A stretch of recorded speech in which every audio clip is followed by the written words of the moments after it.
పాకిస్తాన్లో ఒకడున్నాడు. వాడి పేరు ఏమొచ్చేసి ఆసిఫ్ ఖవాజా. వాడికి రక్షణ మంత్రి ఇచ్చాడు. వాడు ఒకసారి పాకిస్తాన్ పరువు తీస్తాడు, ఒకసారి భారత్ మీద విరుచుకుపడతాడు. నిన్నేమన్నాడు వాడు? తూర్పులో ఉన్నటువంటి కలకత్తాను కూడా మేము టార్గెట్ చేసుకుంటాము అన్నాడు. కలకత్తాను టార్గెట్ కాదు, అవతల ఉన్నటువంటి అండమాన్ నికోబార్ దీవులు కూడా మేము టార్గెట్ చేయగలము, ఈశాన్య రాష్ట్రాలు కూడా టార్గెట్ చేయగలము, టోటల్ భారత్ మా అధీనంలో ఉందని చెప్తున్నాడు. ఎందుకు అంటే వీడి దగ్గర సాహిన్ 3 అనే ఒక క్షిపణి ఉందంట. ఈ బాలిస్టిక్ క్షిపణి అంటే ఖండాంతర క్షిపణి అంటది. మా దగ్గర కూడా క్షిపణులు ఉన్నాయని గుర్తించండి అంటున్నాడు. పోనీ వీడు సొంతంగా వార్నింగ్ ఇచ్చాడా అంటే అది లేదు. అమెరికా చెబితే వార్నింగ్ ఇచ్చాడు అంటాడు. అంటే ఒక వార్నింగ్ ఇవ్వడానికి కూడా నీకు ఒక అమెరికానో ఒక చైనానో ఉండాలి. నీకు అంత పిరికి. నువ్వు ఈ సాహిన్ 3 పట్టుకొని వేలాడుతున్నావు. దీని అమ్మ మొగుడు అగ్ని 5 ఉంది, దానికంటే 10 రెట్లు ఎక్కువ బ్రహ్మోస్ ఉంది. ఒక్క బ్రహ్మోస్ వచ్చి ఆపరేషన్ సింధూర్లో పడేసరికి నూర్ ఖాన్ ఎయిర్ బేస్ ఏమైందిరా?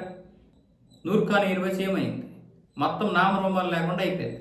అంతేనా? అక్కడ ఉన్నటువంటి అణ్వాయుధాల వల్ల కూడా ఏదైనా నష్టం జరుగుతుందని మీ అందరి గులాబ్ జాములు గలగల్లాడితే అమెరికా కాళ్ళు, సౌదీ అరేబియా కాళ్ళు, భారత్ ఎవరు చెబితే వింటాదో వాళ్ళందరి కాళ్ళు పట్టుకోవడమే కాకుండా బ్రీఫింగ్ ఇచ్చి మరీ రిక్వెస్ట్ చేసి మేము యుద్ధం నుంచి వెనక్కి వెళ్ళిపోతున్నాము, దయచేసి మీరు ఫైరింగ్ ఆపండి, సీజ్ ఫైర్ చేయండి అంటే వెంటనే భారత ప్రభుత్వం శత్రువు శరణు వేడాడు కాబట్టి ఆపేసింది.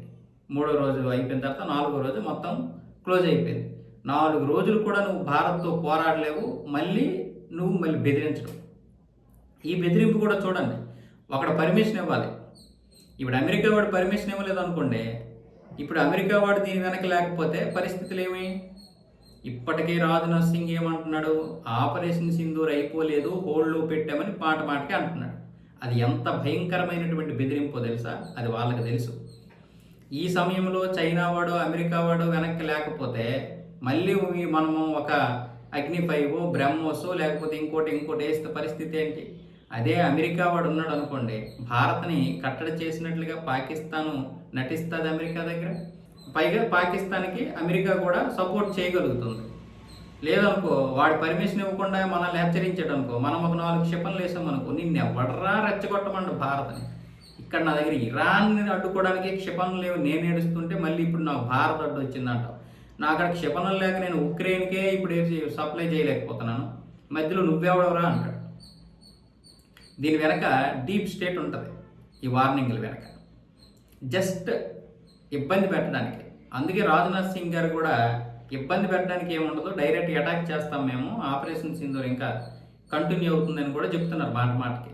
దీన్ని ప్రొటెక్షన్ చేసుకోవాలనే ఉద్దేశంతో పాకిస్తాన్ వాడు అప్పుడప్పుడు ఇలాంటి వార్నింగ్లు ఇస్తూ ఉంటాడు అమెరికా వాడి అనుమతితో. ఇక్కడ చైనా వాడి అనుమతి లేదు. చైనా వాడు ఈ యుద్ధంలో అసలు మాట్లాడడం మానేశాడు పాకిస్తాన్తో.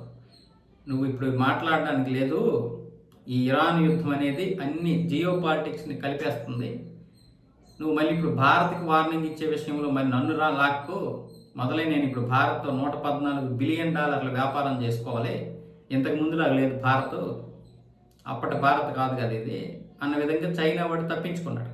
వాడు ఇప్పుడు వస్తే మామూలుగా ఉండదు యుద్ధంలోకి కాదు వార్నింగ్లోకి. వాడు ఎలాగో యుద్ధంలోకి రాడు, వార్నింగ్లోకి కూడా రాడు. సో చైనా వాడికి తెలుసు ఎప్పుడు ఎక్కడ రావాలో ఎక్కడ పోవాలో. వాడు ఇరాన్ దగ్గర మాత్రమే ఉంటాడు. ఆ ఇరాన్ దగ్గర నుంచి కూడా డైరెక్ట్గా యుద్ధంలోకి దిగడు, జస్ట్ సపోర్ట్ చేస్తాడు అంతే. సో ఇలాంటి పరిస్థితుల్లో పాకిస్తాన్ ఎందుకు రెచ్చిపోతుంది అంటే ఇందుకే రెచ్చిపోతుంది. అంతకుముందు ఆర్ఎస్ఎస్ వాళ్ళని చంపేస్తాం, భారతీయుల ఇళ్లలోకి వెళ్ళి కూడా చంపేస్తాం అన్నాడు కదా ఆసిఫ్ ఖవాజా. ఈ క్షిపణి చూసే అగ్ని 5 7,000 కిలోమీటర్ల పరిధిలో ఉంది మనది. పైగా వీడు వదిలినటువంటి క్షిపణి మొదటి దశలోనే మన యొక్క మల్టిపుల్ రాడార్ వ్యవస్థ నాశనం చేసేస్తుంది, కూల్చేస్తుంది. ఇంకా మనం వీడు అగ్ని 5నే తట్టుకోలేడు, ఇంకా బ్రహ్మోస్ నేను తట్టుకుంటాడు. ఒక్క బ్రహ్మోస్ వెళ్ళి మొత్తం కోసాలు కదిలించేసింది కదా. మళ్ళీ వీళ్ళు మాట్లాడుతున్నారు సాహిన్ 3 అంట, సాహిన్ 3